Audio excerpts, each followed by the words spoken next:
pastor Alex Cardoso é um jornalista, mas o importante é que ele é um servo do Senhor. O currículo para entrar no céu não tem validade, mas ser servo do Senhor, nós entramos pelas portas. Vamos receber com boas-vindas. Seja bem-vindo em nome de Jesus. Você já tem o microfone. Contigo, pastor Alex. Amém. Obrigado. A paz do Senhor para todos. Estou feliz por poder retornar a esta catedral, a esta igreja, a essa casa de oração. 72 anos. Uma igreja histórica que faz história, que vai ficar para a história um modelo de igreja, uma igreja modelo, tendo à frente um homem inspirativo, com uma vida ilibada, com um verdadeiro testemunho, influenciando gerações. Eu quero aqui agradecer ao convite, pastor Clementino Barbosa, e em nome da igreja do qual eu pastoreio, Assembleia de Deus em Parque Esplanada em Embu das Artes, em nome da minha família, representada pelo meu filho Alex Júnior, que me acompanha, eu trago um abraço caloroso, afetuoso a todos vocês. Louvo a Deus pela vida dos vice-presidentes, da diretoria, dos dirigentes de congregação, de todas as congregações aqui representadas hoje. A exemplo do pastor Américo, pastor Marcos Gouveia, pastor Adalberto Cardoso, que tem meu sobrenome. Louvo a Deus pela vida dessa figura pública, que é o deputado Gilberto Nascimento, que durante tantas décadas, sem nenhuma nódoa, tem bem representado a igreja, o povo de Deus, no parlamento. Deus te conserve assim, imaculado, como uma garça. Eu quero, meus irmãos, na verdade, eu gostaria muito de falar sobre a igreja, mas Deus colocou no meu coração, na tarde de hoje, um tema muito conhecido, ou um texto muito conhecido. E eu quero que vocês permaneçam sentados assim, bem acomodados. Não é toda a igreja que oferece o conforto que vocês têm, mas a reverência é apenas daquela que parte do coração. Abram, por favor, em 2 Reis, capítulo 5, versos 1, 2, 3 e 4, apenas os 4 primeiros versículos. O texto fala de um general por nome Naamã, mas eu quero mesmo me prender a uma quase anônima, uma menina sem nome e sem fisionomia configurada, mas que tem um papel relevante na história deste grande líder do exército da Síria. 2 Reis, capítulo 5, versículos 1 ao 4.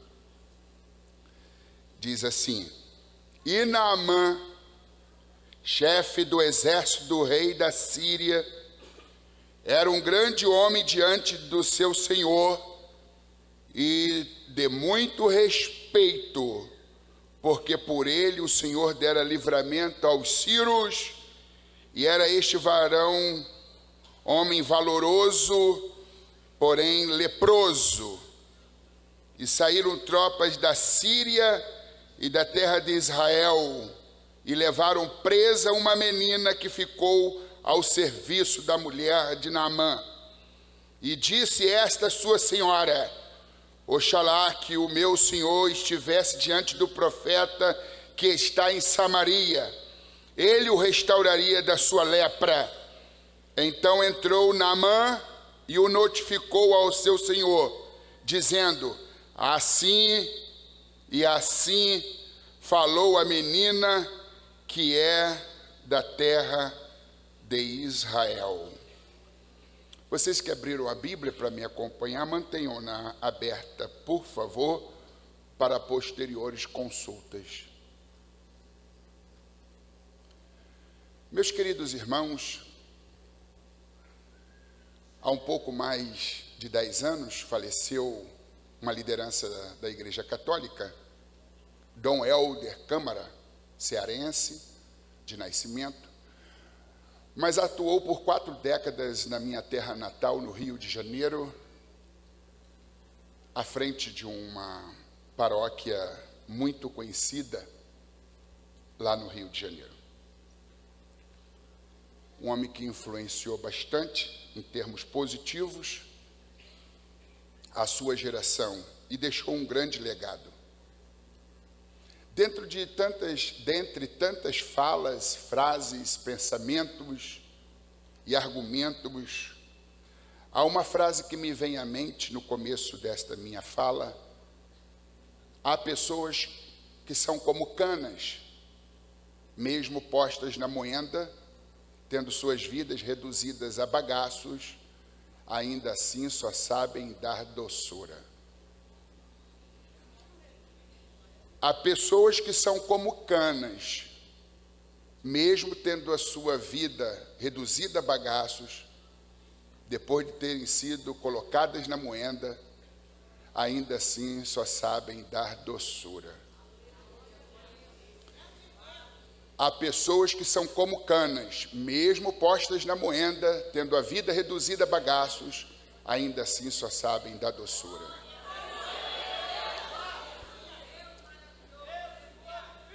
A grande maioria dos seres humanos não sabem lidar muito bem com a dor, com o sofrimento, com os traumas adquiridos ao longo da vida.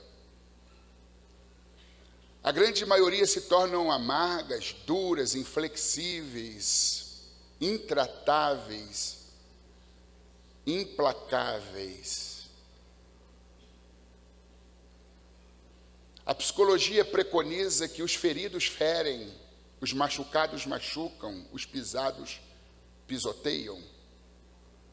A gente acaba desenvolvendo mágoas, ressentimentos, rancores e revidamos. Albert Einstein diz que tudo que a gente atira volta. Se a gente atirar uma bola azul, volta uma bola azul, jamais uma bola amarela. Se a gente atirar uma bola vermelha, nunca volta uma bola verde, sempre volta aquilo que a gente atira. Se a gente atirar uma bola com força, ela volta com força. Se a gente atirar uma bola com pouca força, ela volta com pouca força. A semeadura, ela é opcional, a colheita, ela é obrigatória. Mas existem pessoas que, mediante a graça de Deus e a aplicação da palavra de Deus no seu dia a dia, na sua vida, elas deixam de ser reféns do passado inglório, sombrio, sofrível, e elas superam as suas dores, os seus traumas. Pelo contrário, mediante a sua resiliência, elas dão a volta por cima, elas ressurgem das cinzas. Existiu um homem chamado Viktor Frankl, que escreveu uma obra monumental chamada Sentido da Vida, eu a recomendo para todos, que viveu as agruras do Holocausto. Ele perdeu seus pais, perdeu a sua esposa e perdeu o seu único filho pela Gestapo, a polícia da antiga União Socialista Soviética. Um daqueles soldados nazistas um dia o flagrou no meio dos exilados, vítimas do Holocausto, e disse: "Que fazes aí, lixo judeu, trazendo no seu dedo a aliança de casamento, tendo em vista que fui eu o autor do assassinato da tua mulher? Me dê esta aliança, seu lixo judeu." Calmamente ele retirou a aliança e entregou ao soldado nazista, que disse: "Você quer vomitar em cima de mim. A bem da verdade, você quer me dar um soco, me xingar. Fala a verdade. Esta é a tua vontade, mas está agindo pacificamente, né? Eu tirei a tua mulher, eu tirei o teu filho, os teus pais, acabei de tirar a tua aliança. E que me dizes? Tiraste tudo isso de mim. Só não tenho o poder de tirar a minha liberdade de escolha. Como eu vou reagir ao que me fizeste? Porque o importante não é o que se faz contra mim, mas como eu reajo àquilo que fazem contra mim. O importante não é o que me acontece, mas como eu reajo ao que me acontece. E Viktor Frankl reagiu inteligentemente mesmo a um tratamento e não inteligente. A bem da verdade, como você está reagindo aos duros golpes da vida? Acautelai-vos para que, tendo que lidar com o monstro, não venha também se tornar um monstro. Acautelai-vos para que, tendo que viver uma vida dura, não venha também se tornar uma pessoa dura, implacável. Eu estou aqui para dizer para você que aquilo que não provocou a tua morte vai deixar você mais forte. Alex Cardoso, pastor presidente, jornalista, autor de 14 obras e várias outras escritas, esperando o tempo determinado para serem lançadas. Eu não venho de um berço esplêndido. Eu não venho de uma família, digamos, normal. Eu venho de um barril de pólvora emocional. Eu venho do último degrau social. Eu venho de um ambiente inóspito. Oh, como eu gostaria de dizer para vocês que eu sou filho de pastor, que eu nasci num lar evangélico, onde havia cultos evangélicos ou cultos domésticos. Os meus pais eram do baixo espiritismo. Meu pai era alcoólico inveterado, apesar de ganhar bem, de ter 2 bons empregos, mas vivia na orgia e na bebedeira, de forma que, sob o efeito alcoólico, e eu tenho poucas lembranças do meu pai sóbrio, ele se tornava um homem agressivo, porque o alcoolismo traz dano à psique, ao comportamento, à identidade do ser humano, à personalidade. E minha mãe, vítima de maus tratos, numa época que não havia Lei Maria da Penha para inibir as ações dos maridos covardes. 10 filhos, sendo eu o penúltimo, 9º de uma família de 10 irmãos. Os mais indefesos, e eu estava lá entre eles. E minha mãe, por sofrer muito na mão do meu pai, ela se tornou uma mulher neurótica, nervosa, neurastênia. Uma mulher que, não podendo se insurgir contra o meu pai e contra os filhos mais velhos que sabiam se defender dos seus nervosismos, dos seus ataques, das suas histerias, ela se voltava contra os filhos menores. E eu, por ter uma personalidade extrovertida, por ser de um temperamento sanguíneo exuberante, por ter muita saúde à época, por ser muito efervescente, ela interpretava toda aquela minha alegria e peraltice como se fossem rebeldia, desobediência. E por conta disso eu sofri mais do que todos os meus irmãos. Muitos diziam, e eu mesmo não tenho como me furtar das lembranças, ela pisava assim, pegava uma borracha de lavar calçada ou de regar plantas e me batia com aquela borracha dura que parecia aquela que alimenta o fogão levando o gás do bujão, aquela borracha muito resistente. E muitas vezes o mecanismo no cérebro se desligava para me poupar da dor intensa. E como não bastasse, ela mordia até ficar aquelas carnes esponjosas e aquela água com sangue minando do meu corpo. Fui criado assim, vendo meu pai agredindo a minha mãe e minha mãe agredindo os filhos menores, dentre eles eu. Um barril de pólvora emocional. Por que eu estou dizendo isto?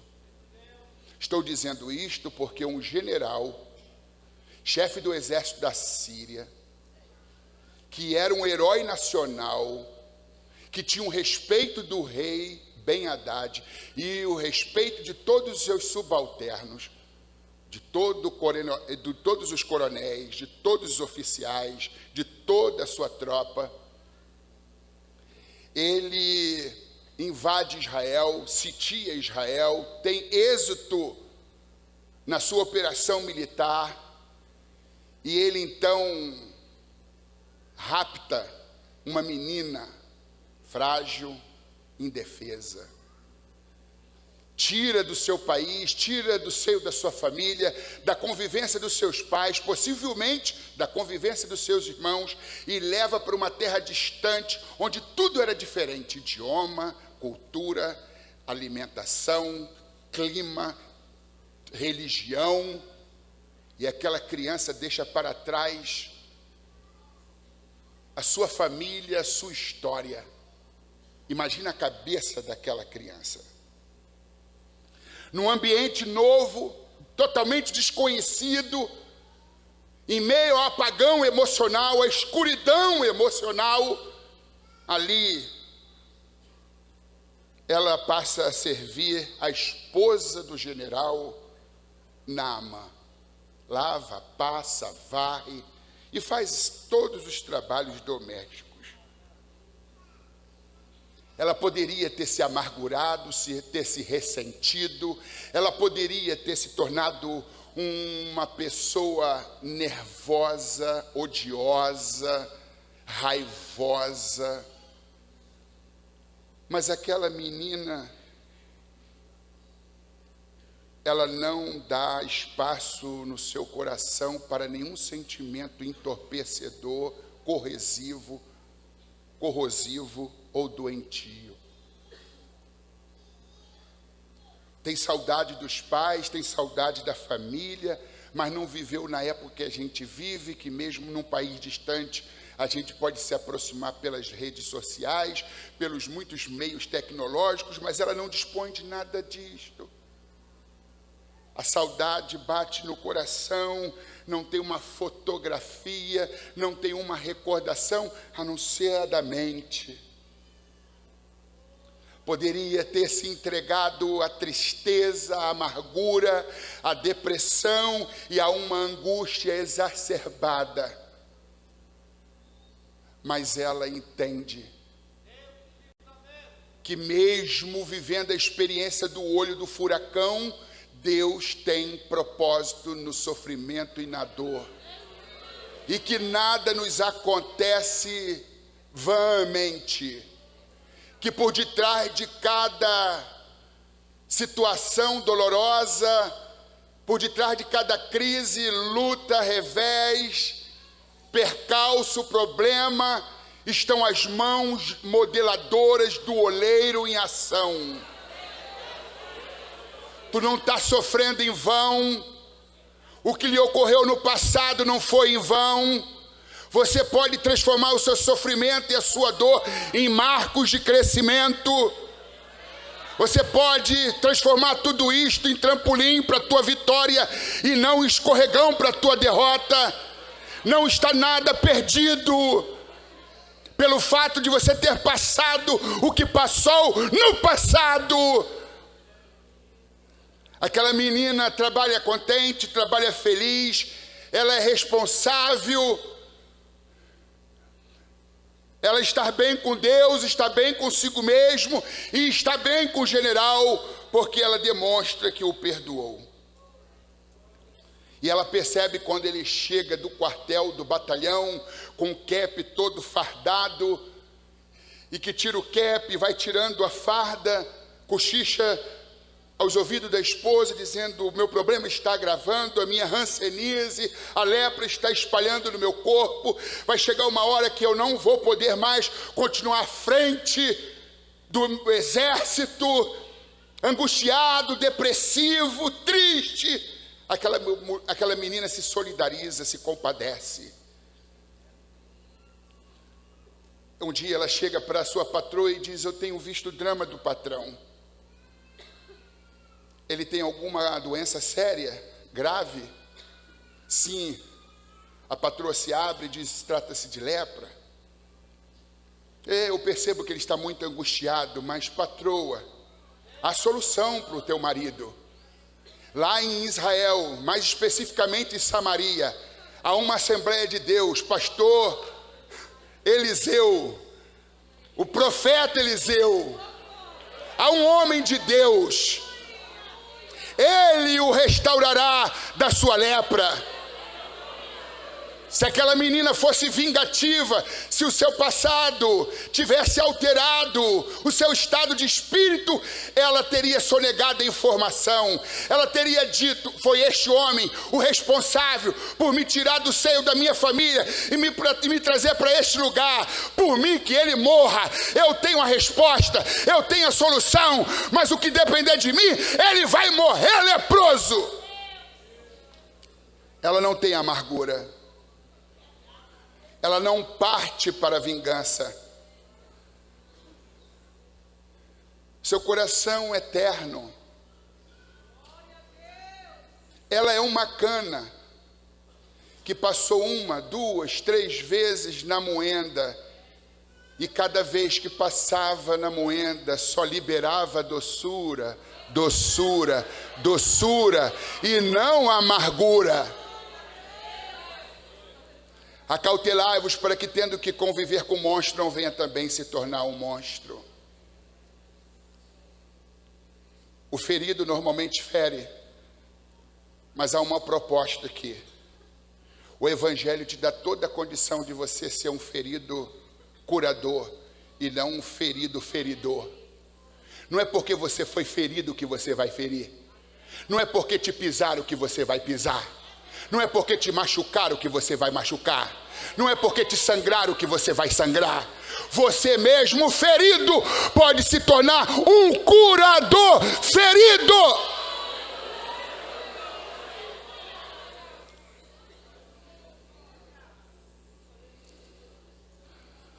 Thomas Alva Edison, o homem que inventou a lâmpada elétrica. Depois você consulta sua biografia.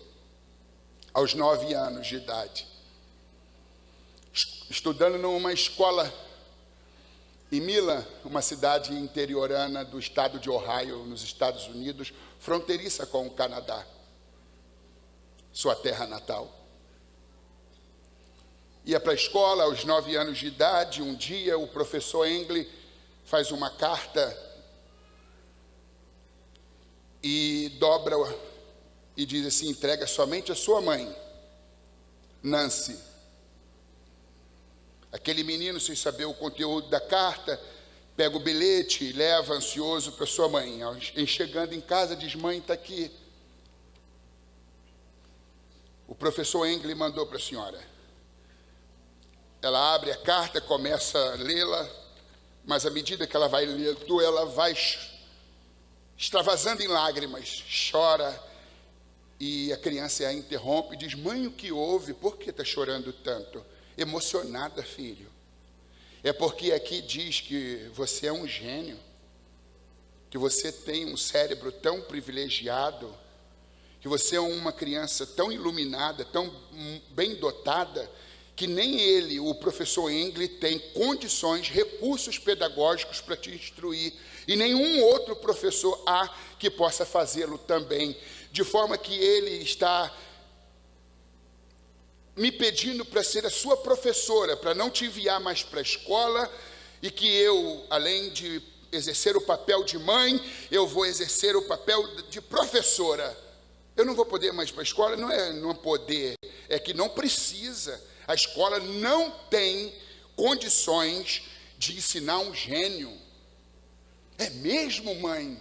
Ele acreditou, mas não era esse o conteúdo. Mas ele não suspeitou. Ele se tornou um adolescente, um jovem, um homem.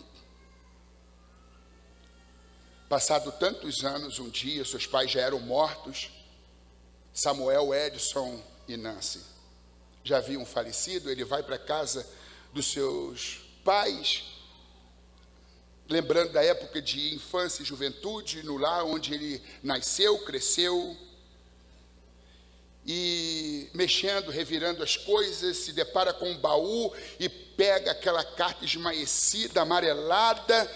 É aquele bilhete que fala que eu sou um gênio, mas não era isso. O bilhete dizia mais ou menos assim: Senhora Nancy, com profundo pesar, quero lhe comunicar que o seu filho Thomas Alvas Edison apresenta certa dificuldade para a absorção das matérias, das disciplinas, demonstra um certo desequilíbrio emocional, psicológico. Tenho para mim que ele seja um débil mental e aconselho que a senhora mesma cumpra o papel de educá-lo. Não mande-o para esta escola a partir desta data. Cuide da sua formação. Sem mais, para o momento, professor Engle. Foi por isso que aquela mãe chorava. O professor havia dito que seu filho era débil mental. Mas ela mudou o conteúdo, disse que o professor estava dizendo que ele era um gênio. E ele acreditou que era um gênio. E se tornou um gênio. Um dia a professora Alborina Barbosa C. Coelho, quando eu estava na 3ª série, no Colégio Municipal Castro Alves, no subbairro de Vila Jardim, no bairro de Campo Grande, da zona oeste do Rio de Janeiro, ela redigiu um texto, uma carta que eu não trouxe, mas eu a transcrevi na página 28 de um dos meus livros, Só Merece o Doce Quem Provou o Amargo. E se a vida for uma barra, que seja de chocolate.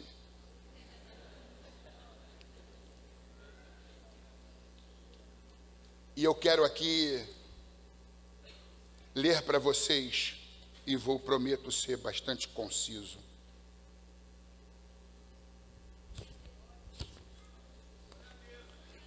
Talvez isso ajude alguém. Relatório sobre o comportamento do aluno Alex de Melo Cardoso, Rio de Janeiro, 9 de agosto de 1978. Eu tinha 11 anos de idade. Durante os 2 meses em que esteve sobre a minha responsabilidade, Alex apresentou o seguinte comportamento: grande agressividade, não só com os colegas, como também com a professora. Esta agressividade é demonstrada através de palavras, gestos, chegando mesmo à luta corporal. Eu só recebia agressividade. Eu estava passando adiante o que eu estava recebendo em casa. Não participa de nenhuma atividade perturbando aqueles que se encontram interessados. Advertido várias vezes em aula, adota uma atitude de deboche. Ao ser solicitada a presença do responsável, no caso a mãe, demonstra intenso nervosismo, olhando atentamente pela janela, enganando-se várias vezes, me chamando de mãe. Demonstra grande carência afetiva, desembaraço, procurando sempre ser a atração da turma, exibindo-se a todo instante. Procurei manter o diálogo com ele para ajudá-lo de alguma maneira, entretanto mostrou-se esquivo, criando barreiras ao adotar uma atitude de cinismo.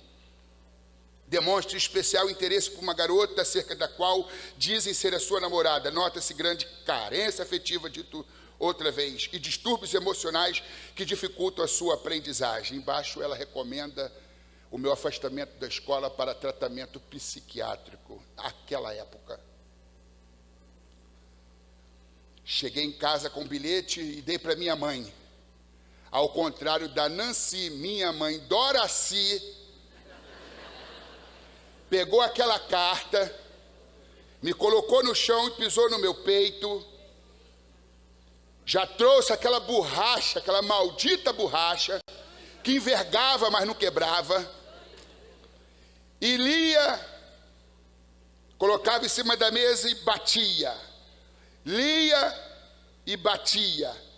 Cada parágrafo, umas 10 chibatadas.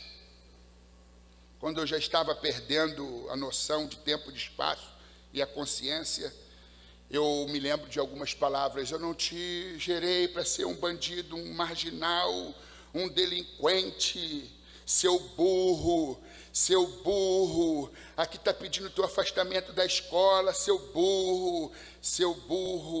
E eu perdi a consciência. Meu pai, às vezes, eu falava com ele, e não era o meu pai, era uma entidade. Ele comia copos de vidro, e se eu estiver enganando vocês, toda a minha família estará enganando a todos que eles falam isso. Quantas vezes eu presenciei, e eu dizia, pai, ele completamente transtornado, com a voz estranha. Só depois que eu cresci um pouco mais, que eu descobri que eram entidades que possuíam o meu pai. Um dia eu fui levado pelo meu pai para um centro de macumba, e lá ele pediu a um guia, um demônio, para matar a esposa, a minha mãe. Algum tempo depois, a minha mãe me levou para um centro espírita em Quitino, na terra do Zico, jogador do Flamengo, e lá pediu para aquele guia, para aquele espírito que estava incorporado numa senhora de cor escura, para poder matar o meu pai. Eu estou dizendo isto para vocês terem uma ideia do que é a cabeça de uma criança, em que vê o pai pedindo a morte da mãe e a mãe encomendando a morte do pai. O que não provocou minha morte fez de mim um homem mais forte.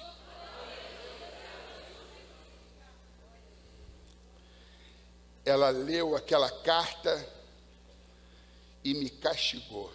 Perdoei minha mãe, meu pai, vítimas que fizeram vítimas, feridos que passaram a ferir a outros. Mas aos 16 anos a minha mãe rompeu com todos os guias, caboclos, demônios, umbanda, quimbanda, não sei quantas bandas. Reuniu todos os filhos, 10, Ângela, Sancler, Peter, Argélia, nome de país, Margarete, Patrícia, Marcelo, Marcos, Alex, que vos fala, e José, que recebeu o nome do pai. E ela disse, eu rompi com tudo, estou na igreja, dia 20 de setembro de 84, eu vou me batizar, e quero saber quem é que topa. Você topa, Ângela? Ela disse não. Sancler? Ele disse não. Todo mundo disse não. Ela se voltou para mim, e você, Alex? Aí eu me lembrei de uma fala de Bob Marley que diz, quem topa qualquer parada não para em nenhuma topada. Aí eu acrescentei o termo, quem topa pela fé, qualquer parada não para em nenhuma topada. Eu disse, eu topo. Aí no dia 20 de setembro de 1984, minha mãe estava descendo as águas batismais e eu atrás. Há 10 anos Deus me trouxe para São Paulo. 3 meses depois, ela vítima de um câncer, combateu o bom combate, acabou a carreira e foi para casa. Está esperando Alex Cardoso, um dos seus filhos mais novos. Chega lá, e enquanto eu não chego, eu combato também o bom combate. Eu quero terminar a minha carreira louvando a Deus, exaltando o seu nome.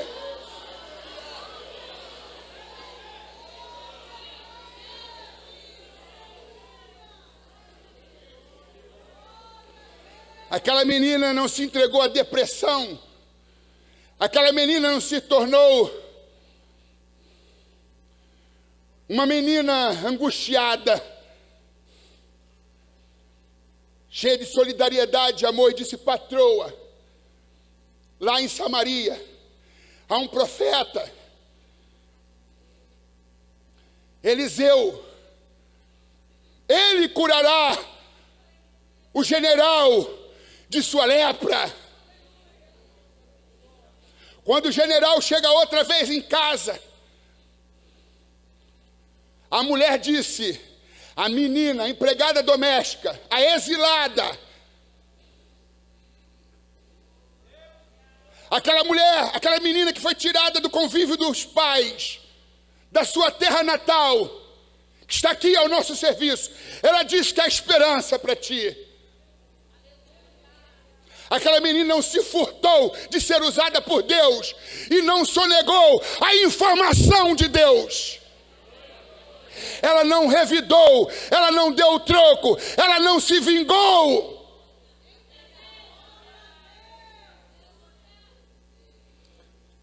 Assim, foi tudo dito por ela.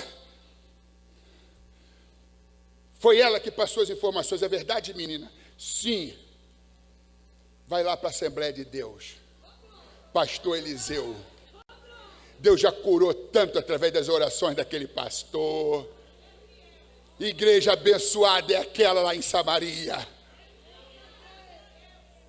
Ele arruma uma comitiva com a chancela do rei Ben-Hadad.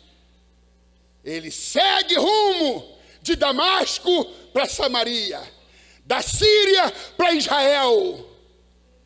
Aí há um problema que eu quero encurtar o caminho, um mal entendido. Ao invés de designá-lo para o profeta, designa ele para Jorão, rei de Israel. O rei Jorão, quando recebe aquela missiva dizendo, estou enviando o meu general para que tu imponha as mãos e o cure. Aí o rei Jorão, que era um rei em si mesmado, sem envergadura moral, espiritual, um desequilibrado mental, entendeu tudo errado, dizendo assim, ele está procurando ocasião para guerrear, para poder criar uma outra guerra entre nós. Sou eu Deus para curar, para salvar. Ele está de brincadeira, está ironizando. Aí teve uma crise de nervosismo, rasgou todos os seus vestidos. Coisa feia, né? Partindo de uma liderança. Outra coisa, se o Alex tiver uma crise nervosa e rasgar o terno é baratinho, é comprado na 25. Mas esse cabra aqui, meus irmãos, roupa de rei, com fio de ouro, é alta costura. Tem gente assim, qualquer coisa, chuta o cachorro, mata o papagaio, estrangula o gato. Qualquer coisa, quebra o vaso, a relíquia, chuta a mesa, chuta o balde. O problema de chutar o balde é que você depois vai ter que ir atrás do balde. E dependendo da força com que tu chutou, você vai ter que percorrer muita distância para recuperar o balde. Então, reaja inteligentemente, mesmo a um tratamento não inteligente. Sossega. Aí, o profeta, ele é informado que o rei está fazendo tempestade num copo d'água. O rei está desequilibrado, está encismado, está nervoso, está chutando balde e rasgando o manto, as vestes reais e principescas. Deixa vir a mim! Não tem solução para o problema? Aqui tem solução. Deixa vir a mim! Aí mandou o problema. Aí vem Naamã com a sua comitiva, no seu cavalo, na sua carruagem, para de frente da casa do profeta. E veio pensando, eu chegando lá, vai tirar uma selfie, vai me abraçar, tirar foto do meu lado, botar no Face, no Instagram, vai colocar nas redes sociais, porque às vezes tem líderes bajuladores, sabe? De generais, bajuladores, são papagaios de pirata, quer estar na foto, está tudo que é lugar. Só tem que, o pastor Eliseu, a Bíblia fala profeta, eu vou chamá-lo de pastor. Está bem resolvido com a sua autoestima. Ele se esconde em Deus, ele não esconde Deus. Ele não sofre de holofotite, pulpinite, microfonite. Ele sabe que o ministério profético é serviço, não é ser visto. Ele é um ganhador de almas, ele não está atrás de palmas.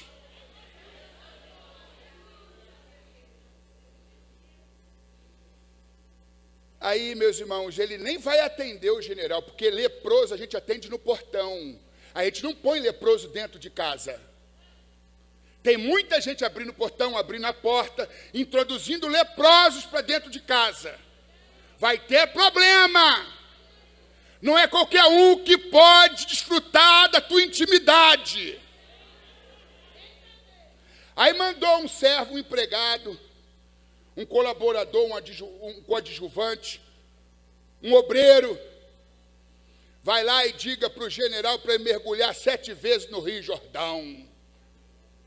O rapaz chega e saudou lá o general e diz, o profeta disse para o senhor ir lá para o Rio Jordão, alguns quilômetros daqui, mergulha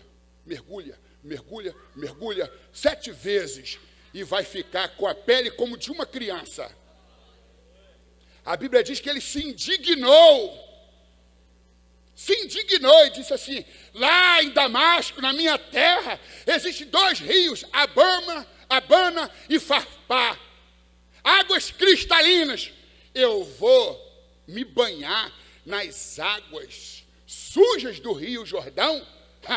Será que eles não perceberam que eu sou o general, herói nacional, o comandante-chefe do exército da Síria? Crise de estrelismo.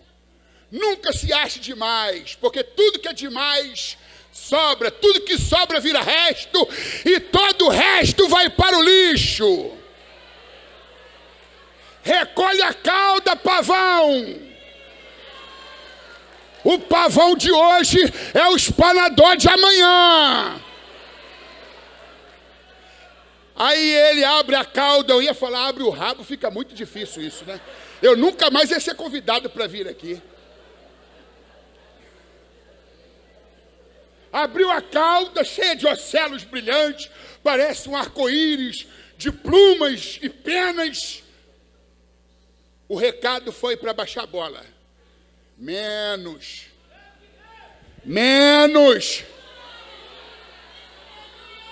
A primeira lepra a ser tirada é do coração. É a lepra do orgulho, da autossuficiência, da megalomania, da soberbia, da arrogância e da presunção. Nunca se ache demais, porque tudo que é demais sobra, tudo que sobra vira resto, e todo o resto vai para o lixo. Se tu canta, você canta porque Deus te deu o dom.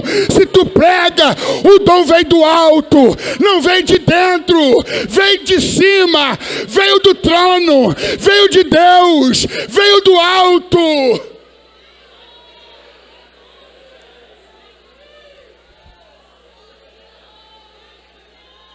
A Bíblia diz que ele se indignou. Crise de ego. Quanto mais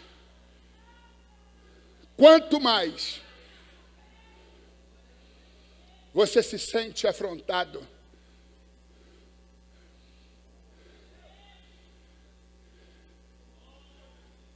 o tamanho da sua ofensa é o mesmo tamanho do seu orgulho.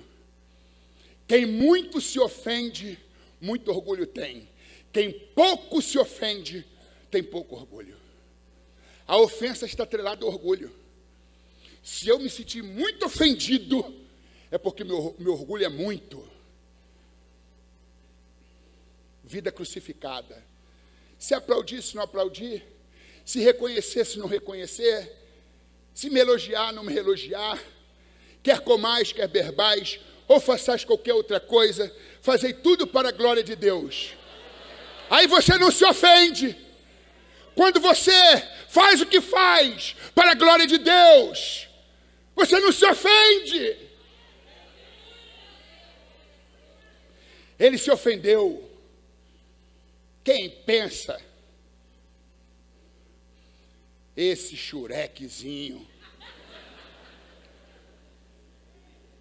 cumprindo um papel ridículo do seu pastor e profeta, será que eles não sabem que eu sou o general?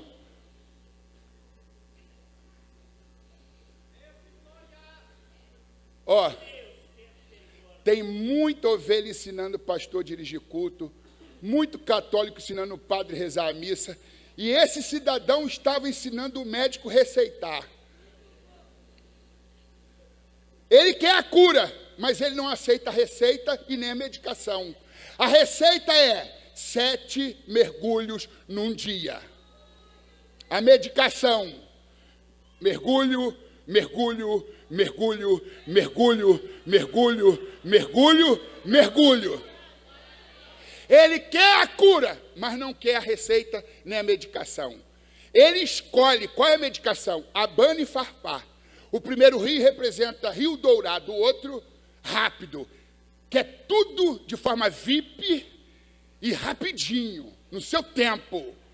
Esse negócio de ficar 7 vezes, sobe, desce, mergulha, sobe, desce, mergulha, sobe, desce. Não, eu não sou ioiô.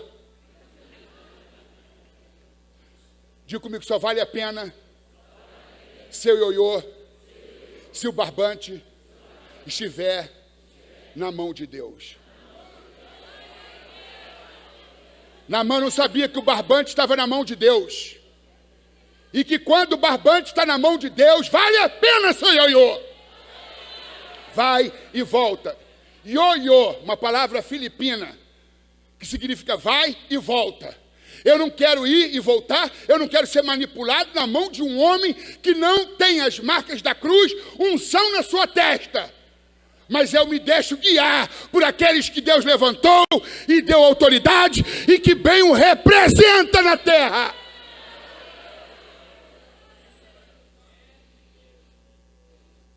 Irmãos, a cura de Naamã dependeu muito dos seus companheiros, porque Naamã era um homem que estava cercado de gente boa.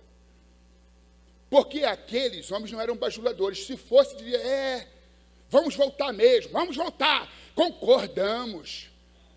Ele nem respeitou o Senhor, nem atentou que o Senhor é nosso general. Ninguém disse isso. Levaram para o campo da afetividade. Pai, se o profeta te pedisse algo ainda muito mais complexo, ou uma coisa maior, não valeria a pena, já que é a sua vida que está em jogo? Pai, levaram para o campo da afetividade. É a tua cura, a tua vida, a tua carreira que estão em jogo. Vale a pena sim. Cuidado com todo mundo que só vive falando tudo que tu quer ouvir, tudo que tu gosta de ouvir. Bajulação é igual um dinheiro falso. Empobrece quem o recebe. É bom estar cercado de gente leal, fiel, veraz, verdadeira. Gente que não alimenta o ego, mas gente que com diplomacia, com elegância, com respeito, com tato, com perícia, fala a verdade. Tato é a capacidade de dizer a verdade sem criar um inimigo. É saber falar. E eles souberam falar. Convenceram Naamã de descer 8 vezes. Aí você diz, não, 7. Ele desceu 7 vezes ao Rio Jordão. Mas para descer 7 vezes no Jordão, ele teve que descer do cavalo primeiro. Então desceu 8 vezes. Desce do teu cavalo. Porque enquanto a gente tem as rédeas nas mãos e a gente está em cima do cavalo, o senso de onipotência prevalece. Deixa as rédeas por alguns minutos. Desça do cavalo se dirige ao rio. Olha as águas barrentas do Rio Jordão, tal qual o Rio Jordão. A igreja tem suas águas barrentas, mas é o lugar da tua cura, é o lugar da tua restauração, é o lugar do teu milagre. Ele não queria descer as águas do Rio Jordão porque eram barrentas. Agora tu vê um leproso dizendo que o rio tinha água barrenta. Um barrento falando do outro. Tem muita gente assim. O leproso dizendo onde tem que ser, onde tem que se banhar, qual é o rio que deve mergulhar. Oh, baixa a tua bola, desce, pelo amor de Deus, primeiro do cavalo. Aí, ó, no Rio Jordão, o primeiro mergulho, o segundo mergulho, o terceiro mergulho, o quarto mergulho, o quinto mergulho, o sexto mergulho, o sétimo mergulho. A sua carne era como a carne de um menino. Valeu ou não valeu? Valeu a pena ou não valeu? Vamos mergulhar, irmãos. Engolir o orgulho raramente produz digestão. Ele sai daquelas águas curado. Ao invés de ir direto com a caravana para o seu país, ele diz, não, eu preciso agradecer. A maior prova de que a lepra saiu também do coração foi porque a gratidão invadiu-lhe a alma. A gente vai voltar lá na Assembleia de Deus em Samaria, na igreja do pastor Eliseu. Ele volta com a caravana e traz muitos ouro presente. O homem de Deus, ele não faz nada visando ouro, visando presente. Aquele que serve a Deus por dinheiro, cedo ou tarde, servirá a Satanás por salário maior. Se o ouro, se o dinheiro é a motivação do teu ministério, tu é um mercenário, tu não é um servo de Deus. O salário é uma consequência, é um reconhecimento. Não é a razão das razões. E ele objeta, diz, não, eu quero o teu bem, eu não quero teus bens. É assim que você reconhece o falso do verdadeiro profeta, do verdadeiro para o falso profeta. O falso profeta quer os teus bens, o verdadeiro profeta quer o teu bem.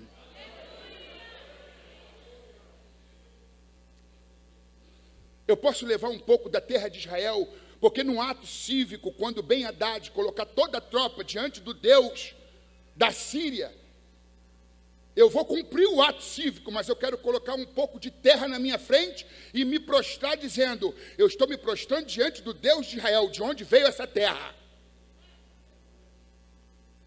Ele foi curado da lepra do corpo, da lepra da alma, da lepra da mente, da lepra do coração. Uma cura integral, cura completa, milagre!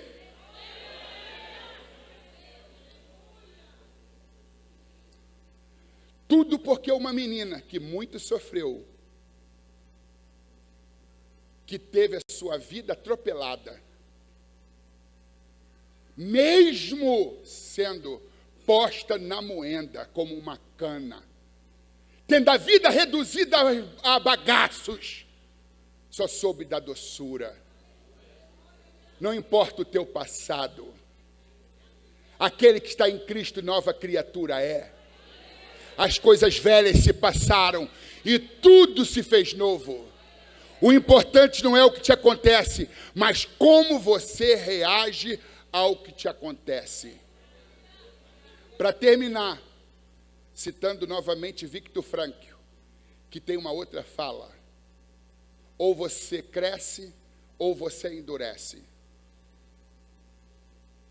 Um dia recebi no gabinete, quando eu era pastor-presidente da Assembleia de Deus, em Itaguaí, município do Rio de Janeiro, uma cidade portuária. o filho do pastor que me antecedeu, saudosa memória, Rafael, músico, líder do Ministério de Louvor, estava passando por uma crise sem precedente, estava muito angustiado. O recebi no gabinete e disse: Rafael, você só tem duas alternativas, ou você cresce ou você endurece. E expliquei que essas falas eram de Viktor Frankl, falei um pouco da história de Viktor Frankl, e eu falei: rapaz, isso tudo está acontecendo para você crescer e não endurecer. Falei muitas outras coisas, usei textos bíblicos, orei por ele, foi embora mais refeito. Disse que naquela noite, antes de dormir, ele orou a Deus e Deus falou para mim: o meu servo disse que você tem duas alternativas, mas eu tenho algo a acrescentar. Você tem 3 alternativas. E ele disse: quais? E Deus lhe disse: ou você cresce, ou você cresce, ou você cresce. E eu estou aqui para dizer para você que essa alternativa de endurecer está descartada.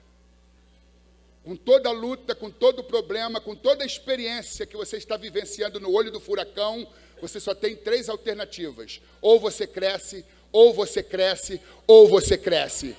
Crescei antes na graça e no conhecimento do nosso Senhor e Salvador Jesus Cristo. Vocês podem aplaudir a Jesus Cristo?